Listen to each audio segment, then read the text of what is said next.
पतंजलि योग सूत्र वाचस्पति ग्लॉस। तो उसमें जो है, जैसे मैं बता रहा हूँ कि उसमें वो डॉक्टर वाचस्पति ने लिखी हुई है किताब। तो उन्होंने जो है पतंजलि योग सूत्र पे जो है बहुत रिसर्च करी है। उनको उस पर पीएचडी की डिग्री भी अवार्ड हुई है। उन्होंने डिफरेंट 100 सेंट्स जो है 100 सेंट्स उनको इंटरव्यू किया, उनके विचार लिए। हर सूत्र पे उन्होंने इंफॉर्मेशन जो है from the every corner of word collect करी है और उन्होंने वो सारे उनके व्यूज भी दिए हैं और उसके बाद उन्होंने अपनी जो फीलिंग्स हैं वो भी मेंशन करी हैं और सूत्र के हर शब्द को उन्होंने इतनी डीपली जाके जो है इंग्लिश में समझा रखा है कि अगर उस किताब को कोई पढ़ लेता है ना, तो मैं नहीं समझता कि उसके बाद उसको किसी टीचर की जरूरत पड़े। मतलब इतनी बढ़िया किताब लिखी हुई है वो। अदरवाइज भी जो है योगा का जो रिसर्च करते हैं, योगा पे जो हायर एजुकेशन करते हैं योगा का, उनको जो है वो कोर्स में बुक लगती है। तो कोई जो योगा पे पीएचडी वगैरह कर रहा हो तो उस पे आपको वो बुक मिल सकती है। तो उस पे जैसे आपका पार्टिकुलरली क्वेश्चन है कि ध्यान का, तो आप बेशक सारा ना पढ़े जी। तो जो उनका मतलब ध्यान वाला चैप्टर है बस उससे शुरू होके ध्यान, ठीक, धारणा ध्यान समाधि, बस ये जो है ठीक, यहाँ मतलब 1-2 चैप्टर लास्ट के उसके पढ़ लीजिए। ठीक, तो समाधि वाला भी बेशक छोड़ दीजिए क्योंकि आपको इतना जो है हाई फाई भी नहीं जाना है। कभी आपने निर्कल्प समाधि में जाना है, ठीक, वो भी छोड़ दीजिए। आप सिर्फ ध्यान वाला चैप्टर पढ़ें उनका। ध्यान वाला चैप्टर पढ़ने के बाद जो है आपको पता लग जाएगा कि हमें देखो एक गृहस्थ आदमी को जो है किस तरह से ध्यान करना चाहिए। क्योंकि ध्यान करने का जो है, देखिए जैसे आपका ये क्वेश्चन था, साधु सन्यासी का अलग तरीका होता है और गृहस्थ का अलग तरीका होता है। क्योंकि जो आपको जो ध्यान की विधि दी जाती है किसी साधु सन्यासी द्वारा या मतलब किसी भी प्रीचर के द्वारा, वो आपको कोई टारगेट रख के देती है कि आप शिव जी का ध्यान करें, आप इसका ध्यान करें या आप ब्रह्मा का ध्यान करें। लेकिन जो साधु सन्यासी होते हैं वो इनका किसी का ध्यान नहीं करते हैं, वो सिर्फ शून्य का ध्यान करते हैं। क्योंकि ये सृष्टि जो है वो शून्य से ही शुरू हुई है। ठीक, तो इसलिए गृहस्थ को जो है कुछ स्टेप नीचे का ध्यान दिया जाता है करने के लिए। कभी आप शिव जी में या अपने जो भी आपका कुल देवता है, जो आपका इष्ट देवता है, आप उस पर ध्यान लगाएं। ठीक, आप इस तक लिमिटेड हैं क्योंकि आपको गृहस्थ में रहना है। ठीक, तो हम जो मतलब साधु सन्यासी लोग हैं, हमारा गृहस्थ तो है नहीं है। ठीक, तो हमें इससे ऊपर तक स्टेप तक जाना है। ठीक, तो इसलिए हम जो है इससे ऊपर जाके हम शून्य में ध्यान करते हैं। जब हम शून्य में ध्यान करते हैं तो उसमें हमारे माइंड में कुछ नहीं होता है, हमारा माइंड बिल्कुल ब्लैंक होता है उस समय। ठीक, और यही ध्यान की एक आंतरिक सिद्धि है कि जब आपका माइंड ब्लैंक है कि कुछ नहीं सोच रहे आप, ठीक, तो वही ध्यान की जो है चरम स्थिति होती है। और उस तक पहुंचना जो है बहुत ही मुश्किल है, बहुत ही मुश्किल है। और उसी ध्यान की प्रैक्टिस साधु लोग करते हैं। कोई 1 मिनट कर लेता है, कोई 2 मिनट कर लेता है। जो कुछ सिद्ध पुरुष हैं वो फिर अपना जो है सालों साल भी अपने ध्यान में बैठे रहते हैं। इसलिए उनको कुछ खाने पीने की जरूरत नहीं पड़ती है, उनको कुछ भी संसारिक गतिविधियों की कोई जरूरत नहीं पड़ती है। ठीक है ना। तो इसलिए मतलब यही सोच कर चला कि ध्यान जो है वो अलग व्यक्ति के लिए अलग पोजीशन, अलग तरीका।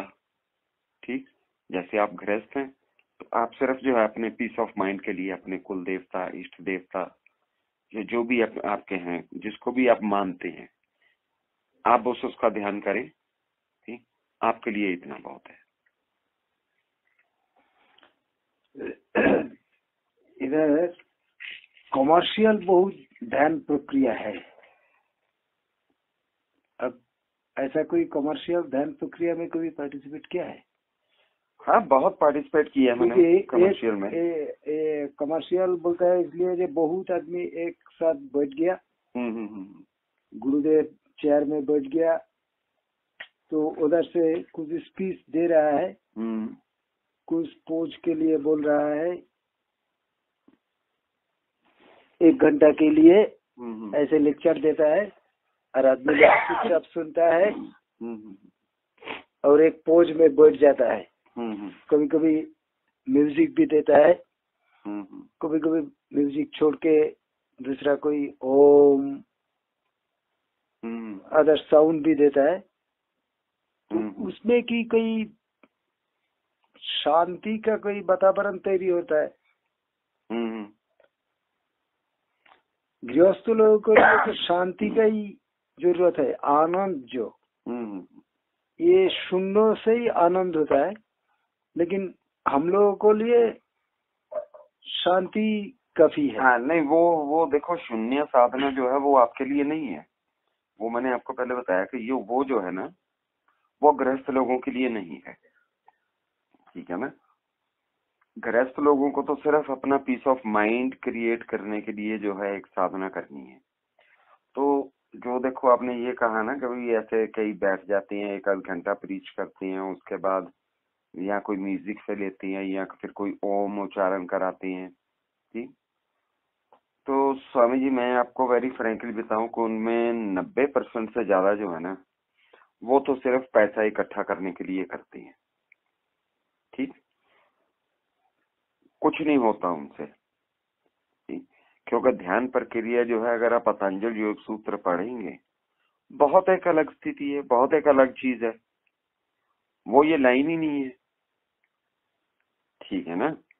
मतलब ध्यान जो है, ध्यान की क्रिया जो है वो ठीक है 10-20 बंदों को इकट्ठे बिठा के भी दी जा सकती है। ठीक है, तो लेकिन जो है उसका ऐसे लेक्चर से या इन चीजों से कोई संबंध नहीं है, वो तो एक हिप्नोटिज्म है। ठीक है, लेकिन उससे भी तो बहुत आदमी आ जाता है, कन्विंस्ड होता है। हाँ, कन्विंस होता है। वो ये है कि भाई हिप्नोटाइज करके जो है वो तो एक जादूगर है कि भाई एक स्टेज पे खड़ा एक व्यक्ति जादू दिखा रहा है आपको, सब लोग मंत्रमुग्ध होके उसकी वाह वाह करते हैं, और जो उसने दिखा दिया सारी उम्र आप उसकी बात करेंगे, लेकिन आपके हाथ पे कुछ नहीं है, आपके हाथ पे कुछ नहीं है।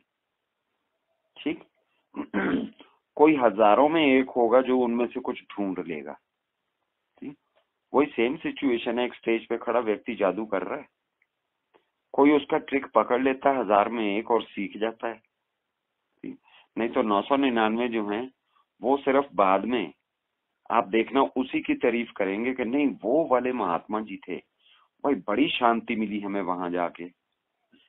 लेकिन बात तो ये है कि उसके बाद की लाइफ में क्या हुआ, उसके बाद तो आप फिर वैसे के वैसे ही हैं। ठीक है ना, उसके बाद तो फिर आप वैसे के वैसे ही हैं ना।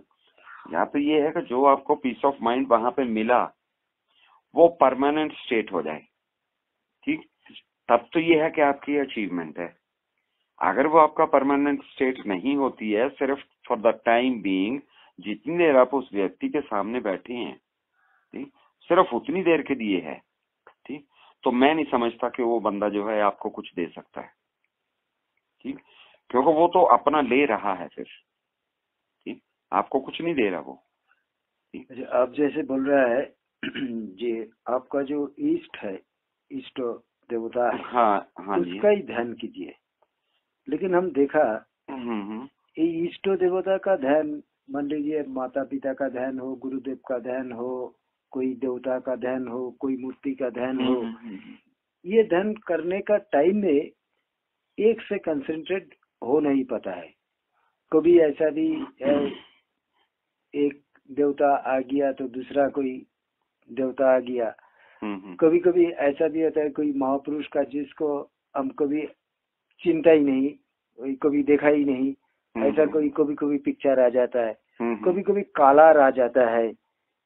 तो इससे बाहर आके पूरा कंसंट्रेट किया जाए। जैसे बहुत लोग बताया ये भुरु का मध्य में इसमें मन लगा के करो। कोई बोलता है तुम्हारा जो सांस दम लेता है जाता है बाहर आता है इसका पर कंसंट्रेट करो। तो ये कंसंट्रेशन करने से धीरे धीरे तुम्हारा वो सांस छोटा हो जाएगा, कंसंट्रेशन बढ़ जाएगा। ये बहुत तरीका कोई बहुत लोग बताया। ऐसे भी कोई बताया था कि तुम लोग जो यो क्या बोलता है इसका, ये अष्टो चक्र जो है, एक एक चक्रों के लिए एक एक मंत्र है। जैसे मूलाधार के लिए लौंग, उसका बाद ऊपर से सबसे ऊपर तक एक एक मंत्र है। ये मंत्र बोलने के लिए बोलता है। तो ये मंत्रों में ऐसा कोई पावर है जिससे एक्चुअली मूलाधार से जो पावर ऊपर में जाना चाहता है, जाने के लिए हम लोग ये सब करता है। तो इससे कोई फायदा होता है क्या? देखिए, ये जो चीज है ना, इसका ध्यान से कोई संबंध नहीं है। अष्ट चक्कर का जो है, जो आप बता रही है कि हर एक का एक मंत्र है, उसका शुरू में जो है ध्यान से कोई संबंध नहीं है। सिर्फ जब आप 8वें चक्कर पे, सहस्त्रधार चक्कर पे पहुंच जाती हैं, तब जाके वो ध्यान की जो है स्थिति में आता है। नहीं तो ये तो जो है कुंडलिनी जागरण की प्रक्रिया है। और कुंडलिनी जागरण और ध्यान, ये दो अलग चैप्टर हैं। अच्छा, ठीक। कुंडलिनी जागरण से ध्यान का कोई संबंध नहीं? ध्यान का कोई संबंध नहीं। हम सोचा था कि कुंडलिनी जागरण होने से ध्यान अच्छा होता है। जागरण होने से जब आप जो है 7 चक्कर भेद के 8वें चक्कर पे पहुंच जाओगे, तब जो है उसका संबंध ध्यान से होता है। नहीं तो नीचे 7 चक्रों पे कोई ध्यान का उससे संबंध नहीं है। वो सिर्फ आपके जो है एक चेतना को विकसित करने वाली, आपके शरीर को रिष्ट पुष्ट करने वाली, आपके शरीर को सिस्टम में ले आने वाली चीज, ठीक, आपके शरीर को प्योरीफाई करने वाली कुंडलिनी है। ठीक, अच्छा, शरीरता को स्थिमित हो जाता है। हाँ जी, हाँ जी। अच्छा। क्योंकि ये हमेशा ही एक बात ये कही जाती है कि भाई जो है स्वस्थ तन में ही स्वस्थ मन रहता है, और स्वस्थ मन में ही जो है स्वस्थ बुद्धि रहती है, और स्वस्थ बुद्धि में ही स्वस्थ विवेक रहता है, और स्वस्थ विवेक के साथ ही अच्छा ध्यान होता है। इसलिए ये कहा जाता है कि कुंडलिनी जागरण करके पहले अपने शरीर को स्वस्थ करो। ठीक, जब आपका स्वस्थ शरीर होगा तो आपका मन भी स्वस्थ रहेगा, आपका मन इधर उधर नहीं भटकेगा। जब आपका मन इधर उधर नहीं भटकेगा तो आप में थोड़ा बुद्धि का विकास होगा। जब बुद्धि का विकास हो जाएगा तो आप जो है दूसरे की बुद्धि से काम करने की बजाय अपने विवेक से काम लेना शुरू कर देंगे। जब आपने अपने विवेक से काम लेना शुरू कर दिया, ठीक, तब आप ध्यान लगाने की स्थिति में आ जाती हैं। तब आप इधर उधर नहीं भटकेंगे, तब आपका मन इधर उधर नहीं भटकेगा, क्योंकि विवेक जो है वो बुद्धि से ऊपर होता है। ठीक, आप एक चीज ध्यान रख लिए ध्यान में बैठते हुए कि मन जो है वो बड़ा चंचल है। ठीक, मन हमेशा विचरना चाहता है, और बुद्धि जो है वो मन का सारथी है। मन जिधर जाना चाहेगा तो बुद्धि उसको उधर को लेके चली जाएगी। इसीलिए आपके मन में जो है जब जो है आप ध्यान पे बैठती हैं, कभी कोई बात आएगी, कभी कोई बात आएगी, कभी कोई बात आएगी। तो जब आपने बुद्धि के ऊपर काबू कर लिया, ठीक, तो आप जो है विवेक से ध्यान में बैठने लग गए, ठीक, तो आपने बुद्धि का जो है, बुद्धि की लगाम जो है अपने हाथ में ले ली, ठीक, तो बुद्धि जो है मन का सारथी ना होके फिर विवेक आपके मन का सारथी होगा, क्योंकि बुद्धि को आपने कब्जे में कर लिया। तो जब विवेक मन का सारथी हो गया तो मन इधर उधर नहीं भागेगा, ठीक, वो ध्यान की जो है पहली स्थिति होती है, ठीक, कि आपने अपने मन की चंचलता को खत्म करके बुद्धि पर विजय करके, ठीक, आपने विवेक तक आना है। जब आप विवेक पे आ जाएंगे, ठीक, तब उसके बाद ध्यान अवस्था शुरू होती है। तो शुरू में जो आपको ध्यान लगाने के लिए कहा जाता है कि आप बैठिए, ठीक, भाई आप कहते हो कि भाई ध्यान इधर उधर जा रहा, कभी कुछ ध्यान में आ रहा, कभी कुछ ध्यान में आ रहा, वो सिर्फ एक जो है आपके विवेक को जगाने की प्रक्रिया है, और वो शुरू में होना ही होना है, ठीक। तो जब तक जो है आपका विवेक जगता नहीं है, तब तक मन का सारथी बुद्धि है, और बुद्धि जो है घोड़ा लेके भगती रहेगी। जब आपका विवेक जग गया, जगना शुरू हो गया, तब जो है बुद्धि के ऊपर विवेक का राज हो जाता है। फिर बुद्धि नाम की चीज खत्म हो जाती है, फिर सिर्फ विवेक और मन रह जाती हैं। तो जब विवेक और मन रह गए तो विवेक सारथी बन गया, ठीक। तो तब जो है फिर स्थिति ये हो जाती है कि अगर मन भागना भी चाहता है कहीं, तो विवेक कहता बेटे भाग ले, मैं तो तेरा साथ नहीं दूंगा, तूने जाना जा। तो फिर मन कहीं नहीं जाता, ठीक, क्योंकि मन जो है वो बिना सारथी के नहीं जा सकता। भाई एक मृत जो आत्मा जो है, मृत शरीर जो है, मन तो उस पे भी है, ठीक है ना, तो वो क्यों नहीं भागता इधर उधर? क्योंकि उस समय उसके पास बुद्धि नहीं है, ना उसके पास विवेक है, ठीक। तो हमारे पास जो है बुद्धि भी है, विवेक भी है। जो हम लोग ऐसे है ना, साधु सन्यासी के लिए क्या खराब क्या अच्छा, नहीं आता बोल के कुछ है, क्या सुख या क्या दुख, ठीक, क्या ठंड क्या गर्मी, क्या मान क्या अपमान,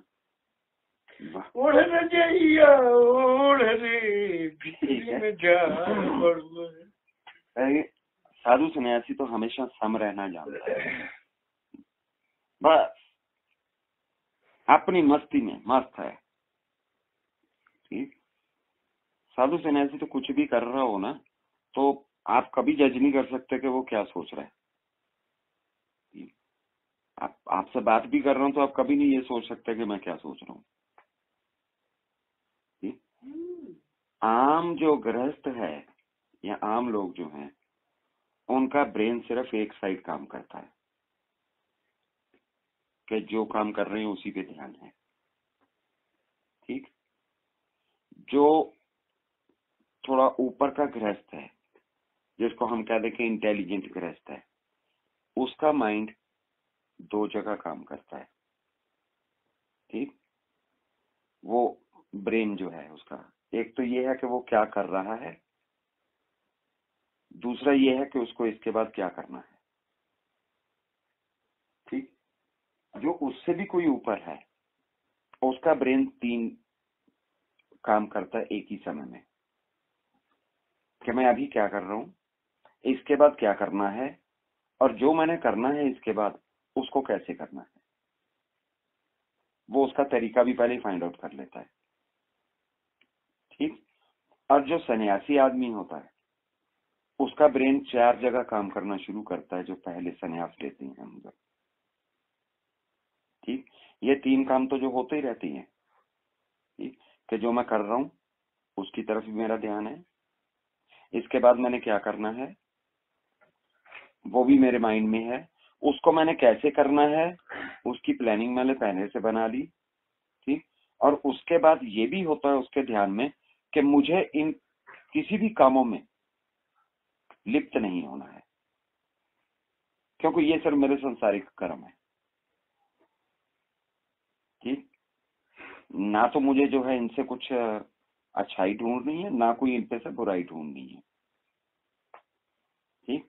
वो हर काम यही सोच के करता है कि न्यूट्रल है, कि मैंने संसार में जन्म लिया है, ठीक है, मुझे संसार में कुछ कर्म करने के लिए प्रभु ने भेजा है, तो वो मैं कर्म कर रहा हूँ, वो मैं कर ही नहीं रहा हूँ। वो तो जो उसकी प्लानिंग है उसको मैं जो है सुचारू रूप से जो है निभा रहा हूँ बस। बाकी करने वाला वो है, करवाने वाला वो है। तो मैं तो जो है कहीं भी नहीं, मैं तो एक बीच में माध्यम बन गया। ठीक, तो फिर सन्यासी क्या सोचता है, जो उसका फिर अल्टीमेट स्टेज आ जाती है कि भी करवाने वाला तू है, करने वाला तू है। काम अच्छा हुआ तो तेरा, बुरा हुआ तो तेरा, क्योंकि मैं तो हूं ही नहीं। ठीक, अब ये तेरे पे निर्भर करता कि अगर तुम्हें अच्छा चाहिए तो तू मेरे हाथ से वैसा करवा ले। ठीक, अगर तू मेरे हाथ से बुरा करवाता है तो भाई वो भी तेरा है। इसका जो कष्ट है वो भी तू झेल, इसका जो सुख है वो भी तू झेल, क्योंकि मैं तो एक जो है वायर हूं। करंट कहीं से आ रहा है, लाइट कहीं होनी है। ठीक, तो वायर का तो रोल सिर्फ जो है ट्रांसफर का है। ठीक है ना, बटन से करंट शुरू होता है और बल्ब जाके खत्म हो जाता है। ठीक है, तो अच्छा बुरा अपना ये सोचते रहे, मैं तो वायर हूं। ठीक है ना भाई, सिर्फ जो है ट्रांसफर कर रहा हूँ चीज को, बस खत्म। ठीक, मेरे पे उसका कोई असर नहीं है। ठीक, तो गृहस्थ जो है वो ट्रांसफर में लिप्त होता है, इसलिए जो है वो संसारी कहलाता है। सन्यासी जो है वो ट्रांसफर में लिप्त नहीं होता है, इसलिए वो सन्यासी कहलाता है। लेकिन हम देखा नेचर का जो काम है वो तो आपका शरीर में भी करेगा, हमारा शरीर में भी करेगा। आनंद जब चाँद जब उठेगा आपको मन में भी आनंद होगा, मेरा मन में भी आनंद होगा। आपका घर में एक तो अच्छा फल का पेड़ है तो आपका भी आनंद होगा, हमको भी आनंद होगा। तो ये नेचर का जब विरोध आप करेगा तब को प्रॉब्लम आपको भी होगा, क्योंकि जब ठंडा लग जाएगा आपको भी सर्दी होगा, तो उसका भोगना आपको पड़ेगा। हम लोगों को भी भोगना पड़ता है। तो फर्क क्या पड़ता है? नहीं ऐसी है ना, देखिए जैसे मैंने नेचर का विरोध होने से आपको भी प्रॉब्लम होता है, हमको भी प्रॉब्लम होता है। इसमें इससे पहले जो है एक चीज समझनी शुरू करिए। मैं आपको जैसे मैंने इलेक्ट्रिक करंट की एग्जांपल दी ना, मैं इसी की एग्जांपल देता हूँ। ये देखिए पतली तार जा रही है, स्विच वही है, उसके ऊपर 100 वाट का बल्ब लगा हुआ है। ठीक है, अगर हम उससे 500 वाट का बल्ब लगा दें तो तार बीच में से फूक जाएगी। पक्की बात। अगर हम तार को थोड़ा मोटा कर दें, ठीक, स्ट्रॉन्ग वायर कर दें, तो वहां पे 500 वाट का बल्ब भी जलेगा। लेकिन उसकी भी एक कैपेसिटी है कि अगर उस पे हम जो है हीटर चला देंगे तो वो वायर हीटर को नहीं झेल पाएगी, वायर फूक जाएगी। अगर हम वायर को और स्ट्रॉन्ग कर दें तो वो वायर उस पे हीटर भी चल जाएगा। ठीक, लेकिन उस पे जो है हैवी मशीनरी नहीं चल पाएगी। अगर हम वायर को और स्ट्रॉन्ग कर दें तो इसी तरह मतलब ये समझिए कि वायर जो है जो ट्रांसफरिंग चीज है। ठीक, सन्यासी ट्रांसफरिंग चीज होता है। जितना वो अपने आप को स्ट्रॉन्ग करता चला जाएगा उतना ही वो इस प्रकृति में न्यूट्रलाइज होता चला जाएगा। ठीक, उसको कोई फर्क नहीं पड़ेगा चाहे कुछ भी हो जाए। ठीक, वो फर्क जो है, ठीक, आपको फिजिकली नजर आएगा, ठीक, लेकिन स्पिरिचुअली जो है उसको कोई फर्क नहीं पड़ेगा। ठीक, तो अदरवाइज जो है एक सन्यासी की कोशिश क्या होती है कि ठीक है जैसे मैं स्ट्रांग हो गया उसी तरह सारे स्ट्रांग भी हो जाएं। ठीक, अगर जब हम देखो पॉजिटिव सोच लेनी शुरू करेंगे तो तभी हम जो है नेचर की केयर भी करेंगे। तो जब एक बार जो है नेचर का बैलेंस जो है वो सिस्टमैटिक होने लग जाए, ठीक, तो फिर किसी को भी डिस्टरबेंस नहीं होगी, किसी को भी कष्ट नहीं होगा। लेकिन हम तो देखा बहुत महापुरुष है जो साधारण बुखार होने से भी चिल्लाने शुरू कर देता है, पेट में दर्द होने से भी चिल्लाने शुरू कर देता है। बहुत होते हैं। तो साधारण पब्लिक से उसका क्या डिफरेंस है? हम देखा रामकृष्ण को कैंसर होने के लिए होने का बाद वो देहांत किया। कैंसर होने का क्या जरूरत है? आपका इतना पावर है, इतना आपका ज्ञान है, इतना सब कुछ है, तो कैंसर आपको कहे पकड़ेगा? आप कैंसर को भगा दीजिए। नहीं, वो नहीं होता, क्योंकि ये है कि देखिए शारीरिक जो है उसका, you are not beyond nature, you are within nature. Not beyond nature, लेकिन सिर्फ फिजिकली पेन्स तो होता ही है। हाँ, physically not beyond the nature, but spiritually beyond the nature. क्योंकि फिजिकल आपको हम देखिए, फिजिकल जो है, आप मेरे को ऐसे कट लगाएंगे, चोट भी दिखेगी आपको, ये भी होगा, लेकिन भाई मुझे कितना कष्ट हो रहा है या किस तरह से हो रहा है, वो आपका अलग होगा, मेरा अलग होगा। ये हो सकता है, लेकिन पेन्स तो होगा ही। हाँ, खून तो निकालेगा ही। हाँ, बिल्कुल निकलेगा वो, तो खून तो निकलेगा। ये अगर मान लीजिए, आप मान लेगा। अगर हम देखिए, मैं बताता हूँ, इस सृष्टि में आए हैं ना, तो मानसिक शरीर लिया है, तो वो मानसिक क्रियाएं जो हैं वो निभाई ही जाएंगी। इस शरीर का जो है वो मेरे से कोई संबंध नहीं है, ठीक। इसलिए इस शरीर का तो संबंध इस प्रकृति से है, लेकिन मेरा संबंध जो है वो प्रकृति से नहीं है, ना ही इस शरीर से है, क्योंकि मैं ये शरीर हूं ही नहीं। ये तो आपका, तो इसलिए जो है इस शरीर पे तो आपको असर दिखेगा, ठीक, लेकिन मेरे पे नहीं। आप जो बोलते हैं मेरे पे नहीं, मेरा बोल के तो कुछ है ही नहीं। ये तो पंचोकोश का, पंचोभूत का कंसेंट्रेटेड एक बॉडी है। उसमें सूरज से चेतन आया है, आपको बॉडी चेतन हो गया। जब चेतन चला जाएगा, आपका बॉडी भी ऐसे भीतर में कोई गड़बड़ी हो जाएगा तो बॉडी भी खत्म हो जाएगा और चेतन भी ऐसे ही चला जाएगा। और जिसको देखिए आप चेतन कहते हैं, ठीक, वही आत्मा है। ये चेतन तो कंसेंट्रेटेड एक नहीं है, ठीक है ना, एक नहीं है। कंसेंट्रेटेड एक नहीं है। आप बहुत अलग मानते हैं ना। नहीं, लेकिन एक चीज ये सोचिए कि एक आत्मा का कण, आप कुछ भी कह लीजिए, वो हमारे शरीर के अंदर है। एक नहीं, हमको लगता है बहु, क्योंकि हमारा ये एवरी कोष में अलग अलग आत्मा है। हमारा जो कृमि है उसमें एक अलग आत्मा है। वो कृमि हमारा शरीर से बाहर चला जाएगा, वो भी जिंदा रहेगा, दैट इज, उसमें एक आत्मा है। तो ऐसे हम सोचेगा जो जितना हमारा कोष है, वो कोष अलग अलग जीवंत है, उसका अलग अलग जीवन है। तो वो सब मिल के एक बॉडी बनाया, जिसको हम बोलता है मानव का बॉडी। हाँ, ये ऐसा नहीं है जो एक आदमी है। हाँ, देखिए यहाँ पे आप जो है ना थोड़ा कंफ्यूज्ड हैं। आत्मा एक ही है, ठीक है। अगर आप ये कहें कि हाँ भाई हर कण में आत्मा है या हर कण में है, आप शरीर की उंगली काट दीजिए, उसके बाद कहिए कैसे हो जाए, नहीं होगी, ठीक। आप टांग काट दीजिए, उसके बाद टांग को कहिए चल के दिखाए, नहीं चलेगी। आप हाथ काट दीजिए, उसके बाद हाथ को कहिए काम करके दिखाए, नहीं करेगी। गुरुजी वो तो आप जीभ काट के रख दीजिए बाहर और उसको बोलिए कि जीभ को बोल के दिखाए, नहीं बोलेगी। वो जब तक इसके साथ जुड़ा हुआ है, जब तक आत्मा उसको फीडबैक दे रही है, तब तक वो काम करेगा। ये तो उसके बाद जो है बॉडी के सेल्स जो है, लिविंग ऑर्गेजम्स जो हैं, वो पंचभूत के हैं, जो आप कह रहे हैं, वो यहाँ से इकट्ठे हुए हैं।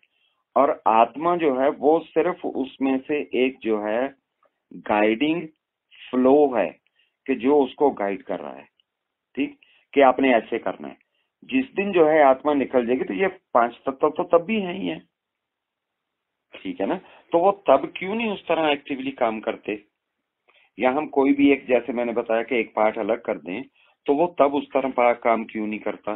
देखिए हर मशीन में ना एक एक पार्ट्स है जिसको जरूरत ज्यादा है, देखिए एक टीवी होता है, उसमें ये पावर आने का जरूरत है, लेकिन सिर्फ पावर आने से ही वो टीवी चलेगा नहीं। उसमें बहुत पार्ट्स है, वो पार्ट्स, हर पार्ट्स का जरूरत है। कोई पार्ट्स का मिनिमम यूटिलिटी है, कोई पार्ट्स का मैक्सिमम यूटिलिटी है। तो हम लोगों का जो ब्रेन है, ब्रेन का मैक्सिमम यूटिलिटी है, ये अंगुल का मैक्सिमम यूटिलिटी नहीं है।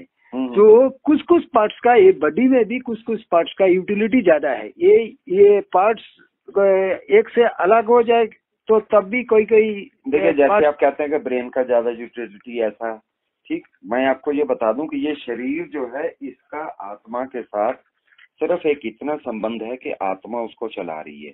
जब बंदे को ब्रेन हेमरेज हो जाता, बंदा कोमा में चले जाता, तो ब्रेन तो उसका जो है बंद ही पड़ा हुआ है ना, तब भी उसकी बॉडी फिर क्यों काम कर रही है। बंदे को हार्ट अटैक हो जाता है, ठीक, हार्ट तो उसका एक तरह से उस समय जो है बिल्कुल इन अ डैमेज स्टेट पड़ा हुआ है, ठीक, तब उसकी बाकी बॉडी क्यों काम कर रही है, फिर वो सोचता क्यों है, ठीक है ना। मशीन का और आदमी का हम जो है कंपेयर नहीं कर सकते। मशीन का तो ये है कि भाई जो है टेप रिकॉर्ड का जो है हेड घिस गया तो बाकी सारे पुर्जे किसी काम के नहीं है। जब तक हेड चेंज नहीं करेंगे टेप रिकॉर्ड वापस नहीं चलेगा। कंप्यूटर का अगर कोई एक आईसी उड़ गया तो पूरा कंप्यूटर बंद हो गया। तो वो कंप्यूटर में, मशीन में जो है हर पार्ट उसका आत्मा है, लेकिन इंसान में वो नहीं है। हम मशीन को जो है इंसान के साथ कंपेयर नहीं कर सकते। अगर ऐसा होना शुरू हो जाए तो मशीन भी जो है चल के अपने आप कहीं चली जाती। जैसे कंप्यूटर मैंने यहाँ रखा है तो वो कहीं और चल के चले जाता है। वो तो रोबोट चलता ही है। हाँ, रोबोट चलता है, लेकिन वो भी जो है हमारी इंस्ट्रक्शन के अनुसार चलता है। कोई ना कोई इंस्ट्रक्शन तो दे रहा है। हाँ, ठीक है ना, कि उसको हम जो फीड करते हैं, अगर हमने उसको ये मेन्यू फीड कर दिया कि आपने दिन भर में ये काम करनी है, तो वो ही करेगा, उसके अलावा नहीं करेगा, ठीक। लेकिन इंसान को आप फीड नहीं करती हैं, इंसान को फीड सारा वो आत्मा करती है, ठीक। रॉबर्ट जो है, जो चल भी रहा, हम उसमें से जो है, ठीक, एक जो है मतलब कोई भी पुर्जा एक निकाल दें, एक आईसी निकाल दें, रॉबर्ट काम नहीं करेगा, ठीक। उसका हर पार्ट आत्मा है, लेकिन इंसान की बॉडी का हर पार्ट जो है आत्मा नहीं है, क्योंकि बॉडी और आत्मा these are two different things, ठीक है। आत्मा ने जो है इस बॉडी को जो है, ठीक, सिर्फ एक आश्रय बना रखा, लिया हुआ है, ठीक है ना। तो अगर हम जो है मतलब इसका एक पुर्जा शरीर का निकाल देंगे, इस मशीन का, जिसको मशीन कह रहे हैं, ठीक, तो वर्किंग तब भी चलती रहेगी, ठीक। वर्किंग के थोड़ा फर्क जो पड़ जाएगा, कभी जो है बाल्टी उठाने के लिए 2 हाथ चाहिए, अगर एक हाथ रह गया तो जरा जोर लगेगा। लेकिन मशीन में जहाँ दूसरी चीजें जो हैं, कंप्यूटर में ऐसा नहीं है। आप एक आईसी निकाल दीजिए, सारा कंप्यूटर बेकार है। नहीं, कोई पार्ट्स उसमें है, वो नहीं होने से भी चलता है। हाँ हाँ, वो कंप्यूटर में भी ऐसा कोई पार्ट्स है, लेकिन वो लगाने से बहुत ताजा तेज आता है, नहीं लगाने से चलता है, हाँ? लेकिन अच्छा नहीं चलेगा। तो हमारे हाथ भी ऐसा, वो जो है उसको नहीं, वो जो है ना, जिससे मिनिमम पार्ट्स लेके जो वो चल सकता है, तो वो उसकी बॉडी है। उसके बाद अगर हम उसकी स्पीड बढ़ाने के लिए कोई चीज डालते हैं या क्लैरिटी बनाने के लिए कोई चीज डालते हैं, तो वो उसकी बॉडी में नहीं आएंगे, वो उसके ब्रेन पे आएंगे, ठीक। वो उसका ब्रेन माना जाएगा, क्योंकि जो है हम भाई जब पैदा हुए तो हम तो एक बिल्कुल बेसिक कंप्यूटर थे, अगर मशीन से हम कंपेयर करें आपका, ठीक। उसके बाद पढ़ाई लिखाई हुई, ठीक, एक वो पुर्जा पढ़ाई लिखाई का डाल दिया गया, तो उसमें जो है हमारी बुद्धिमत्ता बढ़ गई, ठीक। उसके बाद इसी तरह और कोई टेक्निकल कोर्स किया तो एक वो टेक्निकल कोर्स वाला फीड कर दिया गया, ठीक। फिर जो है हमने कोई और रिसर्च कर ली, ठीक। कंप्यूटर में हमने जो है भाई जो है 356 एम से क्या कहते हैं उसको, रैम लगा दी। उसके बाद हमने 2 GB की रैम लगा दी, तो उसकी स्पीड बढ़ गई, ठीक। इधर हमने जो है एक डिग्री कर ली और रिसर्च कर ली, हमारी थिंकिंग पावर बढ़ गई। तो वो चीजें कंप्यूटर की ब्रेन आती हैं, तो हमारी भी ये चीजें अगर वो निकाल दी जाए सारी एक्सपर्टाइज, और उसकी भी एक्सपर्टाइज निकाल दी जाए, बिल्कुल बेसिक पे ले आया जाए। एक बच्चा पैदा हुआ अब भी, ठीक, उसका पैर काट दो, वो तो अभी जिंदा है। लेकिन कंप्यूटर जो है बिल्कुल बेसिक ऐसे चीज लेके उसका एक भी पार्ट ऐसे निकाल दो, कंप्यूटर नहीं चलेगा। तो इसलिए उस मशीनरी को हम लिविंग बीइंग के साथ जो है कंपेयर नहीं कर सकते कभी भी, ठीक है ना, क्योंकि मशीनरी जो बेसिक चीज जो है वो तो उसको जरूरत है ही। उसके बाद हम सिर्फ क्वालिटी रिफाइन करने के लिए उसको जो है उस पे वो एक्स्ट्रा चीजें देते हैं, ठीक। तो हम बेसिक को लेकर कंपेयर करें, अगर कंपेयर करने का भी उस पर एक वायर निकाली, बंद, ठीक। लेकिन इंसान का ऐसे नहीं है, तो इसलिए हम जो है इंसान को जो है मशीन के साथ कंपेयर नहीं कर सकते, ठीक। तो अगर इंसान को मशीन के साथ कंपेयर नहीं करेंगे तो इसका मतलब आत्मा डिफरेंट चीज है, ठीक। क्योंकि मशीन के पास वो है ही नहीं चीज, नहीं तो मशीन इंसान की तरह अपने आप जो है विदाउट एनी इंस्ट्रक्शंस, ठीक, वो काम करना शुरू कर देता, ठीक। इवन आज की डेट में भी कोई रोबोट ऐसा नहीं है बन पाया किसी से भी कि जो without any instructions on its own thinking, ठीक, काम करे, ठीक। क्योंकि सबको जो है मतलब हम कार्य क्षमता तो दे रहे हैं, लेकिन हम जो है बुद्धि और विवेक नहीं दे रहे हैं।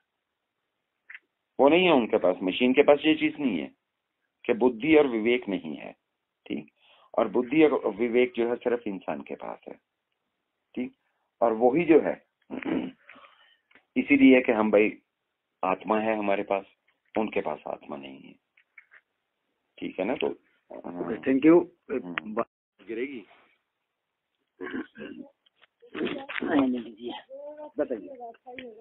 तो मेरा जो अपना है ना एक्सपीरियंस वो ये था कि भाई जैसे देखो आज तो जो है रिजल्ट आता है तो हम तुरंत कंप्यूटर पे डाल के देख लेते हैं, लेकिन उन दिनों जो है ऐसा कोई सिस्टम नहीं था, ठीक। तो रिजल्ट ऐसे होता था कि भाई आज डिक्लेयर हुआ, अगले दिन न्यूज़पेपर में छपेगा या गजट आएगा, ठीक। तब हम देखते थे। मेरी भतीजी ने दिए 10th के पेपर, ठीक। तो ऐसी कहने लगी चाचा आज तो रिजल्ट डिक्लेयर हो रहा है, तो कहीं डर लग रहा है मेरे को, तो सुबह पता नहीं क्या होगा। तो मांगा क्या है रिजल्ट तेरा, मैं बता देता हूँ तेरे को, बताओ। तो मैं जो है बैठा अपने कमरे में जाके, ठीक, और पूरा जो है मतलब अपने ध्यान पे बैठा, और मैंने उसके बाद उसका पूरा रिजल्ट नोट कर दिया था कि कौन से सब्जेक्ट में उसके कितने मार्क्स हैं और टोटल कितने मार्क्स हैं, ठीक। मैं कहा बेटे ये ले तेरा रिजल्ट आ गया। कह रही अभी तो जो है डिक्लेयर भी नहीं हुआ होगा, अभी तो छपा भी नहीं होगा, अभी तो कल पेपर में छपेगा। मैं कहा कल आएगा ना पेपर, तो तू कल जाके देख लीजिए, ठीक। अगले दिन पेपर आ गया, गजट आ गया, तो मेरे भैया ने मुझे ही भेजा कि जा भाई रिजल्ट लेके आ। तो वो दुकानदार क्या करते थे कि कागज पे लिख के पन्नी पे सारे नंबर पर्चे पे मोहर लगा के दे देते थे अपनी दुकान की, ताकि पता लग जाए कि भाई ये वहीं से आया है। तो पैसे लेते थे उसके 2-4-5 रुपए। तो मैं लेके आ गया, तो दिखाया उसको, तो देखा उसने कि वही बिल्कुल डिटो वही नंबर, ठीक। तो वो अपने पापा को कहने लगी अरे पापा चाचा तो बहुत जो है मतलब कपोड़ी आदमी है, इन्होंने मेरे को रात को लिख के दिया था, तो वही नंबर अभी लिख के लेके आ गए, दुकान से मोहर लगा के लेके आ गए, मुझे नहीं भरोसा इस बात का, ठीक। तो उसके पापा कहने लगे ठीक है भाई मैं चले जाता हूँ। वो गए, दोबारा उसका रिजल्ट लेके आए, वही रिजल्ट था, ठीक। और ये बात आज भी हमारे घर पे किसी को भी आप पूछ सकती हैं जाके, ठीक। मुझे दिखा पूरा, ठीक, मुझे पूरा ऐसा जैसे गजट में दिख रहा है मैंने वैसा ही देखा और नोट किया, ठीक। तो मैंने अपनी भतीजी को कहा था, मैं कभी ऐसी है, जब वो रिजल्ट देख के उसको दे दिया था, मैं कभी कल सुबह जो है ना कोई एक साधु सन्यासी आएगा बाहर गेट पे, ठीक, तो वो 5 रुपए मांगेगा, तो उसको 5 रुपए दे देना, ठीक। वो साधु सन्यासी को अच्छा नहीं मानती थी, तो वो उसी तरह ही हुआ कि सुबह कोई साधु सन्यासी आया, उसने 5 रुपए मांगे, क्योंकि उस समय 5 रुपए रकम भी बड़ी होती थी, आज से 25 साल पहले की बात है, ठीक भाई। उस समय के 5 रुपए आज के 100 रुपए के बराबर, ठीक। तो उसने 5 ही रुपए मांगे उससे, ठीक। उसने उसको दिए नहीं, उसने भगा दिया। मेरे को कहीं आवाज आ गई अंदर कमरे में, सुन लिया उसकी आवाज मैंने, तो मैं तुरंत उठा, पीछे गया। तब तक साधु सन्यासी वो ऐसे काफी आगे जा चुका था। मैं भाग के गया उसके पास, उसको रोका, हाथ जोड़े, मैंने उसको दे रहा हूँ पैसे, वो ले नहीं रहा, कहना नहीं लूंगा नहीं लूंगा। तब बड़ी मुश्किल से मैंने उसको मनाया, बिठाया, चाय पिलाई, माफी मांगी उससे, ठीक। और 5 की बजाय उसको 10 रुपए दिए मैंने, ठीक। मैं कहिए 10 रुपए लीजिए आप, ठीक। वो मतलब ले नहीं रहा था, बड़ी मुश्किल से हाथ जोड़ के मना के उसको दिए। अब ये लगाइए कि मुझे कैसे वो सारी चीज दिखी होगी कि सुबह सन्यासी आएगा, कोई ये आएगा, या वो रिजल्ट मुझे कैसे वही दिखा, वही चीज जो है। मैं अब तो खैर मैं 12, 14, 15 साल से मिला नहीं अपनी भतीजी से, लेकिन 12, 14 साल तक अभी भी उसने तीनों पर्चे वो जो हैं रिजल्ट के, जो मैंने लिख के दिया था और जो दुकान पे आया था, उसने डेट डाल के ऐसे ही रखे हुए थे। कहीं चाचा जिंदगी भर ये ऐसे ही रहेंगे मेरे पास जो है, जब तक मैं जिंदा हूँ, ठीक। और मैं सबको बताऊंगी जो मेरे संपर्क में आएगा कि ये मेरे चाचा ने, ठीक भाई, 24 घंटे पहले जो है रिजल्ट मेरे को दे दिया था। তুমি নিউ ইয়র্কের ব্রাঞ্চে কবে এসেছিলে? 90। हाँ जी। একটা ঘটনা মনে আছে তোমার? মাসি যেন সব একটা ঘটনা মনে আছে? তখন अब तो हो चुका रिकॉर्ड।